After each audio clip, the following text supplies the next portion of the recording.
In the name of Allah, most beneficial and merciful, Assalamu alaikum and a very good morning to everyone.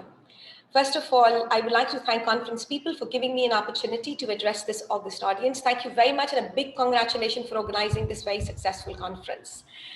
This is Dr. Zainab Zadeh, clinical psychologist based in Karachi, Pakistan. I'm member advisory board of Kazim Trust. Kazim Trust has been functioning in Pakistan, especially in Karachi, for about 12 years now, and dealing with cases of learning difficulties and ADHD. So as member advisory board, I'm getting an opportunity to address this august audience today. Thank you very much and a big congratulations for that. Before I just introduce you with my topic, I would like to just once again take this opportunity to thank my audience as well for their attention. I'll be taking another 40 to 45 minutes to address this audience, and my today's topic is ADHD and bullying, barriers and challenges in Pakistan for parents and their management. So this is my today's topic. So I'll be briefly talking about a few things today.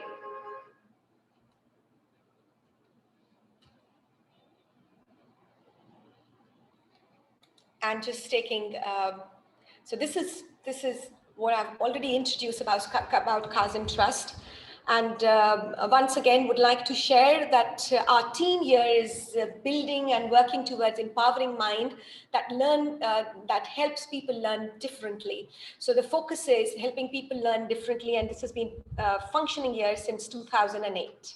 So our services are psychodiagnostic assessment screening, psychological therapy, remedial therapy, and behavioral therapy. So now the idea is to take these services globally and to make the service accessible to people around the world, for which we require your support and coordination. And we see many people here in Pakistan supporting us in this process, and we are thankful for that. Moving on to what's there in today's session. Today we'll be talking about understanding ADHD and bullying, as the topic itself suggested.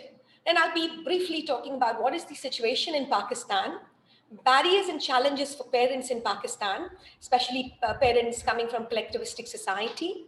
And I'll be briefly talking about tips for management, reflections on available support and way forward, which will be dealing with how Kazim Trust and many other institutes here in Pakistan are providing services, and what do they feel could be an idea for making the service more accessible and available to people. So to begin this conversation with the idea of just having an understanding of ADHD and bullying, most of you must be aware of the idea that ADHD stands for Attention Deficit Hyperactivity Disorder. And it's a condition occurring in children and young people, including three main features, which is inattention, hyperactivity, and impulsiveness. As we are aware of the idea that bullying is common in school and in young age people, bullying, it's a behavior in which an individual or a group usually is being exposed to this behavior repeatedly over the period of time, and that intentionally hurts another individual. And the idea is to physically or emotionally hurt or make the other individual suffer. So it's a behavior inflicted on individual or a group member or towards the group to make them feel, to belittle them, to hurt them, and to physically or emotionally make them suffer. So it's a form of aggression, as we are aware of, and this aggression could be direct and indirect, involving both boys and girls, and we see both genders getting suffered by that. So having this understanding so far that what is ADHD and how bullying is manifested in our life situation, it's very important for us to understand whether ADHD people are at high risk for bullying or not. And we see that ADHD people are under high risk. Why? Because of their own vulnerabilities and risk factors involved in this process. Why children bully? or why they are bullied. The reason for bullying may lie deep within the mind of the bully, who themselves tend to have a number of social and emotional issues. So a person who is bullying, the research evidence tells us that they themselves have been experienced, or they have experienced, either they have had or they are experiencing emotional issues. They're suffering, or they have been living in the environment where they were bullied themselves. So bully may seek out a person who seems to them weak, vulnerable, who is not very assertive, who is little non-aggressive, physically or socially weaker, or they are shy, they're low in confidence, or they have low self-esteem. So bullying occurs mainly, as I've shared with you earlier as well, that mainly occurs in school setups or in group setups, or maybe children when they are visiting parks, or when they are working together in group in any form. So the usual place is school itself. Why? Because you find many people, especially children in group, to be there.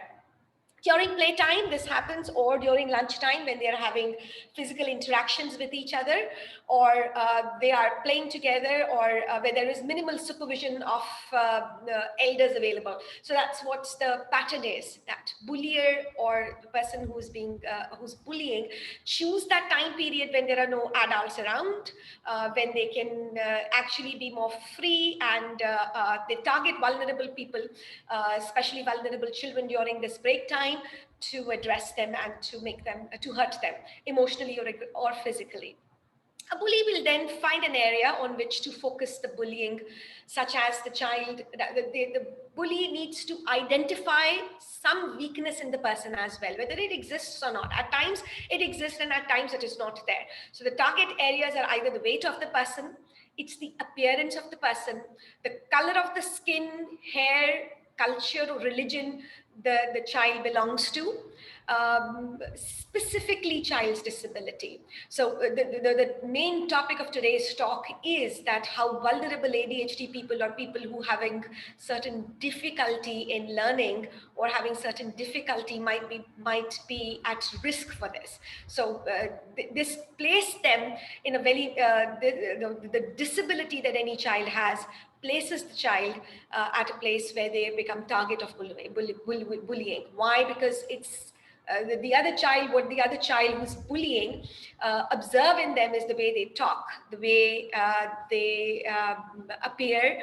At times, children are clumsy when they are having certain disability, especially ADHD children at times show little clumsiness. They are awkward socially, and children use unusual names as well, because there are several, in our culture we have several family names, which could be like Dabba Wala, Balti Wala, and those are like coming from the place where the family names are there, but children might use these names to ridicule, to belittle, or make the child feel little hurt in this process. Why? Because the meaning of these names, these surnames, is very different. Now, the person, Batliwala somewhere refers to the bottle people who take the bottle wala family. So so it's more often like calling people having an unusual name that's been called in the session by the other children, so that the child feel little awkward in the situation, and then they show reaction to that. So having said that, I would now like to move on to share the basic factor of ADHD children, why they feel more vulnerable, or why they are at the highest risk for this type of bullying.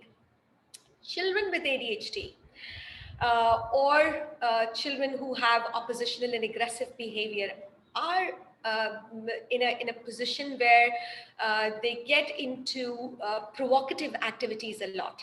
They tend to lash out, they tend to fight back when they are bullied, because they have very weak impulse control. So their self-regulation, their anger control is not very good, and that becomes an area for growth for them, and a weak area to be worked on. So if they are, if somebody says something, they react to that very sensitively, and at times aggressively, which aggravates the issue there. They tend to have as ADHD people I've shared earlier as well, they tend to have difficulty with socializing and understanding social cues. So that makes the target very difficult for them. Why? Because they're not very socially smart to pick up cues. They're not very socially, what we say, socially intelligent to pick up cues and adapt to the situation. So they take time to adjust. They take time to respond to situation, and that becomes their weakness in a way, which could lead to, which could give space to the bullier to bully them. Some children who are bullied are passive type people, and they can be vulnerable with a range of pre-existing conditions such as learning disability, autism spectrum disorder. So at this stage, what I would like to clarify is that children with ADHD can be bulliers themselves, and they can be bullied as well. So most of the time what happens is the children who are bullying other children, they have been bullied themselves earlier. So they carry that baggage with them, and they have learned that with the environment. What happens to them is then the aggressive type of children take the role of the bullier, and they bully other children, those who they find are vulnerable, and they could be bullied. But the passive child, passive type of child would take the role of the person who's being bullied, and they'll have a lot of pent-up feelings, emotions, which could lead to self-esteem issues, confidence issues in them, anxiety issues in them, and later on leading to depression and many other very serious issues as well, including self-harm and suicidal thoughts as well. So just pointing out this idea very clearly here, that this population is at very high risk and is a vulnerable population because of their sensitivity, because of their position of not being able to regulate their emotion very well. It places them at a place where they are vulnerable to bullying, and in response they can bully other children, and that can make the situation very difficult for parents to manage. So having said that here, just at this stage, I would like to share a case example of what we have experienced in Kazim Trust. Over the period of 12 years, there have been different children visiting this institution. And I'll be sharing that in a short while in one of my slides as well, that what we have observed over the period of time, that children having ADHD, when they visit here, with their parents, we have, through our information collection procedure, we have been in a position to identify that 78% of ADHD children who are visiting to this place, to this institute, have shown somewhere been suffering or reported to be suffering from bullying in one way or the other. So this again places a very important, that brings us to the point where we need to give strong and very immediate attention to this factor. When I say 78%, this is out of the 12 years data that we have collected over the period of time. And that is suggestive of the idea that mainly because of lack of awareness, because of lack of education in parents, what happens is when the child is being bullied, they are not able to relate and understand and help their children how to deal with it. So keeping this in mind, that this is very sensitive and serious area, and we need to focus on this with a lot of our attention. I would like to share one of the case with the consent of the parents here. And the case that I would like to share is of a 10-year-old child. And this child was diagnosed to be suffering from ADHD after going through the process of assessment here at Kazim Trust.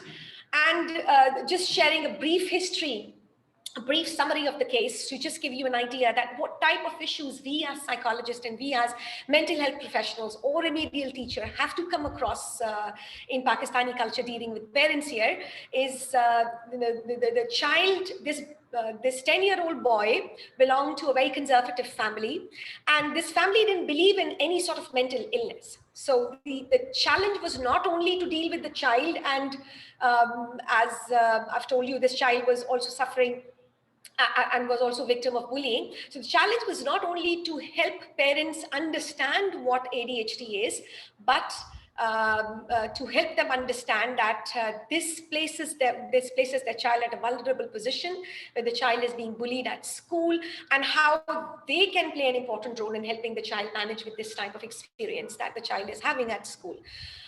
Now, this child reported to be bullied by his school friends at school, where this child was called by the name of being dumb. We call bewakoof hai ye. We refer this term to be used very easily at school, and that's very conveniently used by parents as well at times. But just let me highlight this point here. That's how the child feels bullied, and that's the label we place on the child. So the dumb thing, and the child was unable to follow because of the special limitation, because the child was different, was unable to follow the pace of what was being taught in classroom.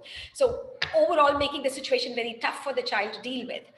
And this child was also having difficulty making friends at school, which was very obvious, being at a place where the child is struggling from different symptoms of ADHD. It places them at a place where they are not very good at picking up social cues. They might end up having certain interactions in which they lash out to people, and they have certain self-regulation issues. So that makes the whole situation very difficult and challenging, which was addressed in the session by the psychologist and the mental health professional in the team here at Kazim Trust. Client also showed certain symptoms of childhood depression, where the child was banging his head on floor, showing irritability, confusion, and many other symptoms related to sleep, appetite, and interest-related issues which were related to childhood depression. So at this stage, the point was to how to help parents deal with this child when the parents themselves does not have an understanding of such mental health issue existing. Plus, they were not very flexible towards this as well. They were too rigid in that experience. Why? Because I'm sorry for using this word rigid here, but then what all I'm trying to refer to is their not readiness. They were not willing or ready to understand this sensitive issue, and that this is not any other, we refer here, culturally we refer here to such conditions as the child is, we say that there is some evil eye on child. So nazar lag gayi hai, we refer to it this way. So, or it's easier for us to go for an experience which is different in terms of maybe my child is a little spoiled, but it's not very easy for parents to accept this, that this is a mental illness. It's easier for them to refer to this as a physical illness. Maybe there is something happening differently in the body which is affecting the child. So mental health issue is not an acceptable area. So it's easier for them to go for like there is some devil or evil who has possessed the child, and that needs to be gone through some exorcism or something like this. But that's something, an area that they would want to refer to rather than accepting this issue as mental health issue. So the task was to educate parents first to understand and accept this issue as a mental health issue, that this is not because of any evil eye. This is not because their child is being possessed by any evil or something. And it doesn't require any, if they were of the opinion that some of the family members shared that they would like to take some religious support, that's fine, because the spiritual part or the religious part where they come from in terms of prayers or du'as, that plays an important role in helping parents feel more confident towards type of treatment that they are taking for the children. So in this case, the idea was to educate parents about the mental health disorder that the child was suffering, and then through our team, like remedial teacher, ABA practitioner, and the psychologist together, they worked as a multidisciplinary team here, and that multidisciplinary team helped parents to deal with this issue by getting some counseling for themselves to begin with, then counseling for the teacher in terms of sending some messages for the teachers who were dealing with this issue, and some sort of assertive training or behavioral techniques were taught to the child as well, with the help of the ABA practitioner we have here, and some of the cognitive behavioral therapy interventions in combination with play therapy techniques were used here. And of course, remedial teacher played an important role in helping parents and child understand and deal with this issue. In a short while, I'll be talking about more specifically that how different other tips that parents could use to help their children manage with bullying and take care of their own emotions when the child is being bullied. So this was a brief,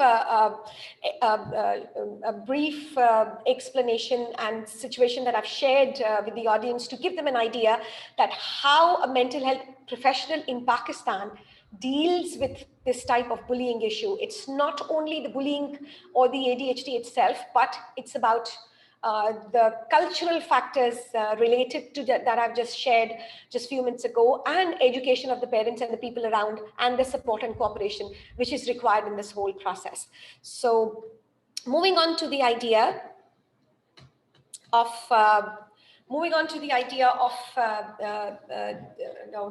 how, in this case, parents and other people were involved in helping the child.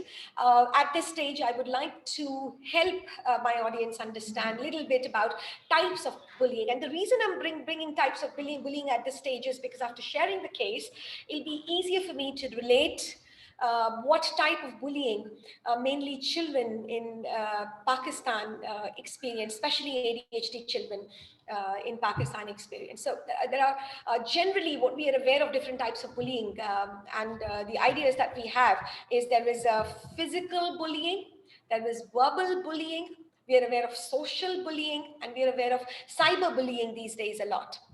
So in the case that I was referring to, child was going through mainly verbal and social bullying. So briefly talking about what these types of bullying is, physical bullying is very easy to be understood because it's about pushing, kicking, punching, pinching someone, biting, stealing the belongings, threatening person with certain, especially boys do that because they threaten people with their weapons or what they have in their whole experience. So verbal bullying is calling names, mocking, threatening, gossiping, picking up on the victim, etc. in one way or the other that I've just shared just a few minutes ago. Social bullying is spreading rumors about people. You reject or dismiss people when they are talking. You're not waiting for them to finish, or there is this, there are certain ADHD girls who are excluded from their group discussions when they are trying to relate to or connect to, which is very common in Pakistan, we see. So here, when we refer to the basic bullying form that we see is either verbal bullying or social bullying, and that also I'm referring from the data that we have collected over the period of 12 years in Kazim Trust, the different cases that different professionals have been seeing here, and that's been reported accordingly. Cyberbullying is very common these days after the COVID-19, and during this process, once children started online type of therapies and online classes, this type of bullying became very common, and we have very little knowledge about this type of bullying here in Pakistan. So somewhere we need to focus on this area, that how this type of bullying could be understood and how we can help parents and teachers and other people understand to take care of the children in this process. So it's been estimated in different researches conducted by WHO and other places that suggest that 25% of young people out of, that means 1 in 4,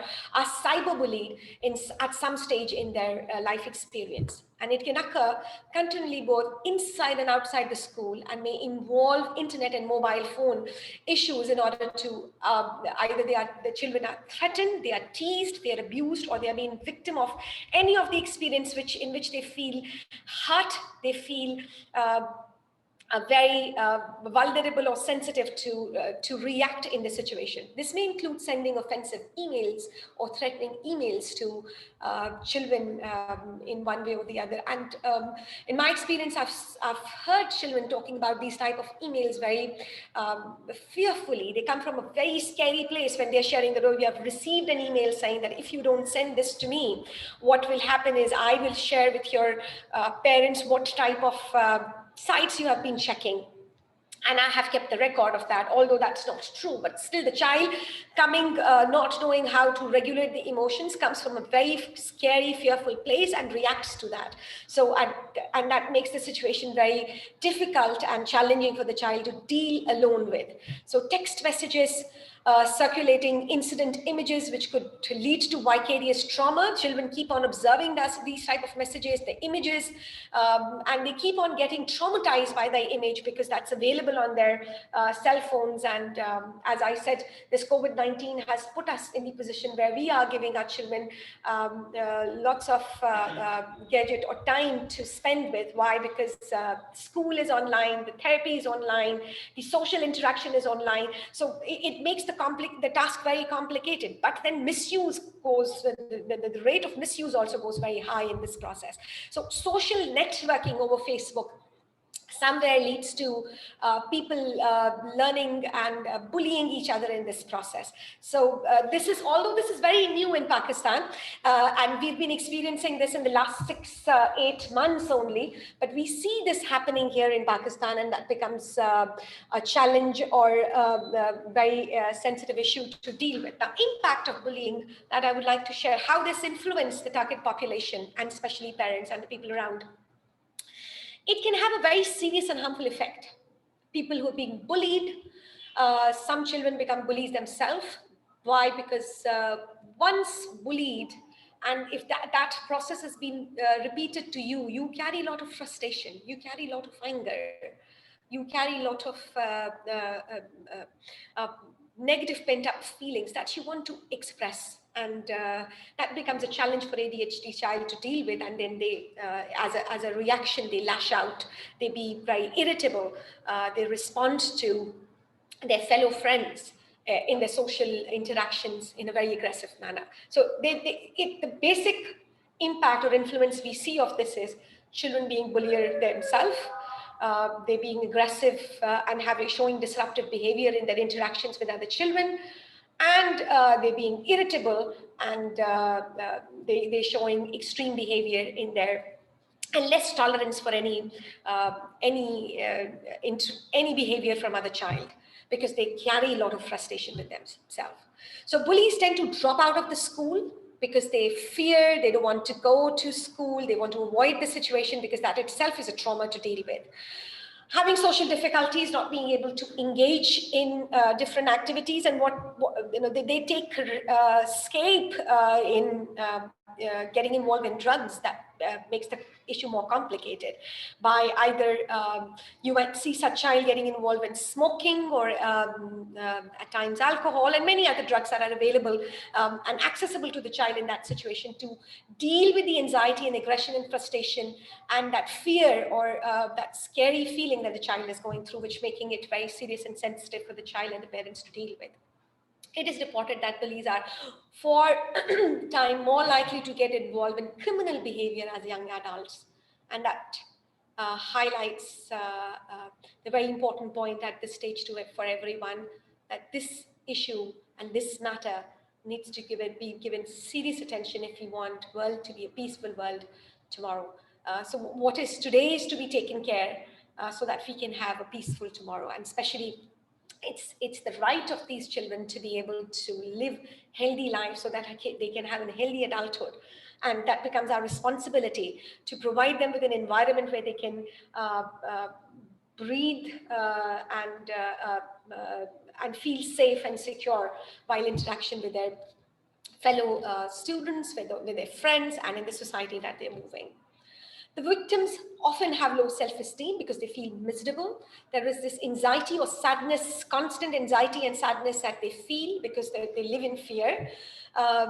He or she might, the person who is experiencing this, they might feel insecure, fearful, helpless, guilty, because at times they feel, oh, I must have done something wrong, because they don't know how to handle that, and they're not sharing it with someone else, because they come from a very fearful place. So what happens is that they might feel very fearful and guilty in this whole position. They may avoid school, as I've been sharing earlier, and that might also lead to lack of concentration, memory issues because they're unable to focus because of the worry, constant anxiety, confusion, and worry. What happens is they're unable to focus on task in hand, and that makes the task very difficult for any child or any youngster to deal with, or any adolescent to deal with. Even for an adult, it becomes an issue. So people who perform, those who are bullied at school, their academic performance starts deteriorating, and they start feeling lonely at school level. So persistent bullying can lead to, as I said, very serious mental health issues, including depression, self-harm, which could consequently lead to suicidal attempts in these type of children or adults later on in life. How to identify bullying is happening? Children who are being bullied may show a number of symptoms, such as they may, if you observe your child, that they are refusing to go to school, they show poor concentration, they show poor school grades. This is a signal or alarm for you to pay attention that what's happening in my child's life. It's important for parents to pay attention that if my child was doing well at school, what has suddenly happened which requires my attention. There are children who might show some bodily symptoms as well, because as I've shared earlier as well, that the children suffer from anxiety and depression, and in anxiety and depression what happens is 70 to 75% of the symptoms are bodily symptoms, and in our culture it's easier for a child to say that I have, even for an adult to say that I have a headache, rather than saying that I'm feeling sad or anxious. So bodily symptoms becomes another idea or cue for parents to understand that there is something wrong going in my child's life. So headaches, tummy aches, stomach aches, that's we refer to. Bedwetting might happen, sleep difficulties, anxiety issues, and at times you see your child self-harming. And that's a very alarming signal for you to just pay attention to what's happening in my child's life. So just sharing the situation in Pakistan, how, once we understand, I just tried to help the audience understand with the help of one case example and the different reflections of what we've been experiencing in Kazim Trust and other places as mental health professionals. I would like to give an overall view of that is based on different researches done over the period of time in Pakistan. That will help my audience understand that what is an overall situation in Pakistan with reference to ADHD and bullying. So studies conducted and research is conducted in Pakistan on this issue suggested that children with ADHD are bullied and they are also victim of bullying. So we have the evidence telling us that children who have been diagnosed cases of ADHD are not only bullied, but they become bullied themselves. So which confirms the idea and the trend that we see in the world, that children who experience bullying in their childhood, they later on as an adult, they become bulliers themselves. So again, requires our attention, and we need to work on helping parents to understand how to manage their children when they are experiencing bullying, so that we can make this person and the child, when this person grows up, not to turn into a bullier later in life, or maybe during that period not to turn in a bullier, and saving other children from being victim of bullying in this process. According to a therapist at Kazim Trust, 78% of her ADHD clients are going through bullying. So this is what I've shared earlier as well. That's the experience of the in-charge head of mental health professional at Kazim Trust. And the data and the evidence shows that a large number of ADHD children and ADHD people who are experiencing bullying, and they have reported that as well, which is a good news for us, that in one way or the other, this has been reported to mental health professionals who could provide with the support which was required for the parents and the teachers and the child at that time. Children with ADHD are bullied as well as they are victim of bullying, and they go through peer victimization, and this has been associated with ADHD. That's been reported in different studies that were conducted in Pakistan over the period of last 15 years. children who bullied their peers also suffer the victimization of being bullied and have tendency to show problematic and aggressive behavior than children without bullying. So this is another finding of the research that was conducted in 2015 by Salim et al. And this was published in a very renowned journal of Malaysia, an impact factor journal, and that conveys the idea that children who are being victim of bullying, they show problematic behavior and they have tendency to bully their other children when they grow up and during that period as well. So they not only show aggressive behavior, but there is a chance of they becoming bullier themselves. So that's again, that requires a lot of attention from us, and we at this stage, I would like to again stress and insist that this matter requires a lot of our serious attention, especially helping parents to learn how to manage this, and especially teachers and those who are interacting with these children to learn how to manage them when they are experiencing this type of sensitive and very difficult experience. So being equipped with this idea how to help children when they're experiencing this in itself requires a lot of training and attention. Children with attention deficit and hyperactivity disorder appear to be at greater risk for bullying behaviors. And this is also, again, the result of meta-analysis conducted in many studies conducted in Pakistan, which shows that the situation is pretty much the same in Pakistan that's around the world and globally. Moving on to what are the barriers and challenges for parents in Pakistan. I've been talking about it briefly in my talk earlier. I'll be a little bit be more focused on this idea in helping my audience understand that what are those specific barriers and challenges for parents in Pakistan. Firstly, the first barrier that parents in Pakistan come across is the lack of understanding and awareness that I've been sharing with you for a while now. I started my presentation with the idea that how difficult it is and for parents to understand, because they come from the place where they don't have an understanding of this type of mental disorder. So first task is to educate and raise awareness that this is a mental health issue which requires treatment, and the knowledge itself becomes a very important weapon or the very important treatment methodology. So lack of awareness. Secondly, lack of resource and accessibility of skilled professional. Unfortunately, the situation in Pakistan is that we don't have many mental health professional trained in that. And even if we have, they're not specialized and they don't have specialized training to offer this type of service. So the lack of specialized personnels and specialized training in Pakistan make this task more challenging and difficult. So the second thing is that there are very few people who are aware of the resources and the centers who could offer this type of service to them. And finally, the stigma and cultural factor. I've been talking about the cultural factors. We come from the place where, being a collectivistic society, we would be glad to believe in the idea that my child is, this is the reaction of my child having some evil eye, or is being having certain other issues, or this is maybe my child is tired. But it's referring to it or accepting to it as a mental health issue is a challenge. It's not that easy, and that's a cultural factor once again, which places a great barrier in helping us relate to it and understand the issue. The stigma, we are very much concerned about what others would say if my child is seeking this type of help or support from any center, or if my child is being diagnosed with this type of disorder, my child would be labeled for the rest of his life, and then what people would think.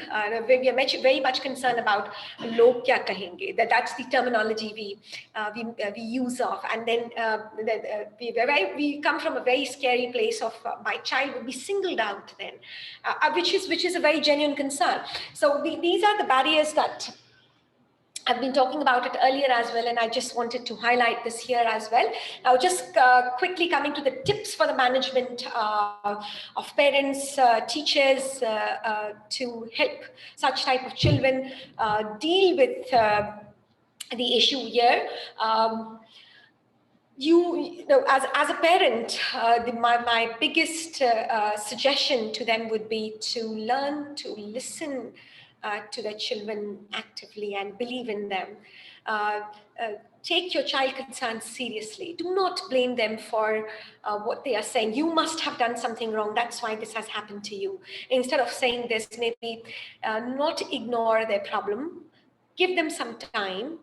Listen to them actively and attentively, and allow them to share their issues openly and honestly to you, so that they're not feeling scared to hide anything with you, which makes the whole scenario more trustful for them, and they feel safe to express themselves in that environment. They feel more engaged and without being judged.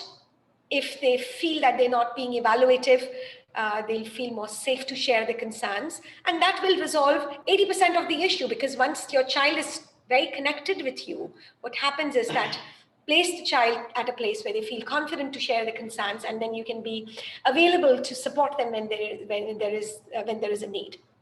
Reassure your child that this situation is not helpless or hopeless, and you're not helpless in this situation. There is support available. The child can get back to you. The child can talk to the teacher, or the child might be talking to the school counselor to help them how to deal with such type of situation. Ask your child a question related to bullying, so that the child might share their issues with the school teacher and be aware of the problem as well.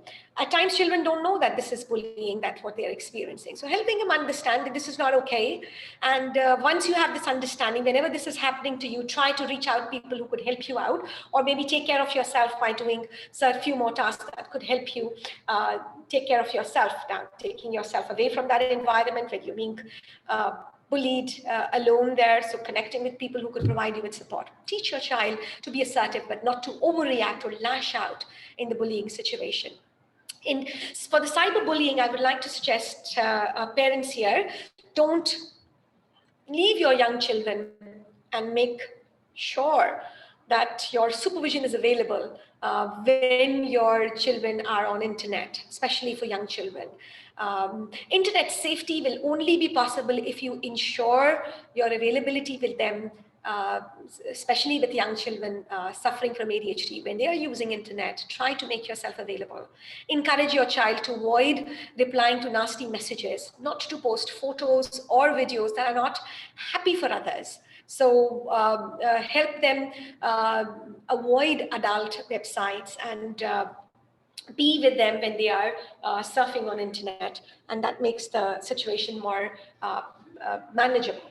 Remembering 3 things: walk, talk, squawk. That's been given by, that's been used in that globally, and I would like to mention this to parents here as well. By walk, I mean ignore the bully's hurtful remarks. Don't just pay attention to that. Helping your children learn to do that.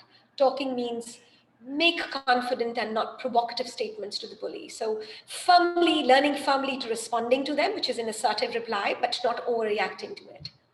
Report to the adult is connecting and reaching out, which is squawk. What to do if the child, if you see that your child, maybe you didn't get the chance to identify when the child was being bullied, and now you see your child is bullying other children. Explain to your child that's just not fun. Other children do get hurt by that, and this can cause sadness and can leave the child who your child is bullying, and they can be victim of self-harm. So helping child understand that this is not fun, and this is an hurtful experience for other child the way it was for them. Help and support your child to resolve their own social and emotional problems, so that they don't feel irritable, they don't feel confused, they don't feel anxious, they don't feel frustrated themselves. So giving them an opportunity to talk about their own issues would help them deal with their own emotional suffering, and then they will not overreact or react or express their frustration on others. School support is required, which is like bullying is unacceptable, and every school should have an anti-bullying policy in place, especially for children who have certain difficulties and some different abilities there. Now, some of the methods of dealing with bullying include no blame, and counsel circle time and peer support program is to be offered to child in this whole process. Now, we have an available support. I'll be briefly talking about what available support we have and how we have a way forward in this whole process. What is the way forward in this whole process? There are few facilities available in countries like Pakistan and in the developing country that we live in. Institutions like Kazim Trust in itself is blessing. There are many other institutes offering this type of support and service, but making this service accessible and affordable to people is again a challenge. Assisting parents and understand that these type of institute can help their child cope with bullying, and this service is available and accessible to them, makes the child and people understand and deal with this issue in a better way. Those who are only the people, this type of service like Kazim Trust and other institute, this type of service is only accessible and available to people in urban areas, people who are living in cities, that also in very few areas of cities. So this type of service is not available in rural population.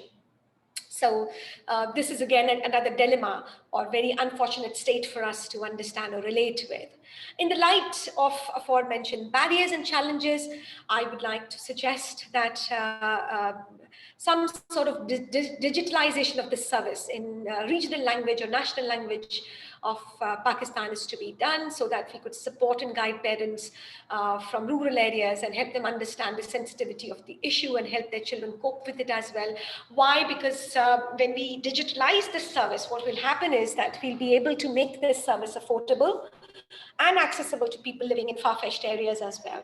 If we work on developing certain apps where certain management tips are available for parents in a regional language, so that makes the task easier for the parents to relate and understand and to express their feelings on, and learn new tips to help their children as well. So there are certain efforts being made to help parents avail this service, and I'm aware of certain institutions, certain research projects where digitalization of this service has been done.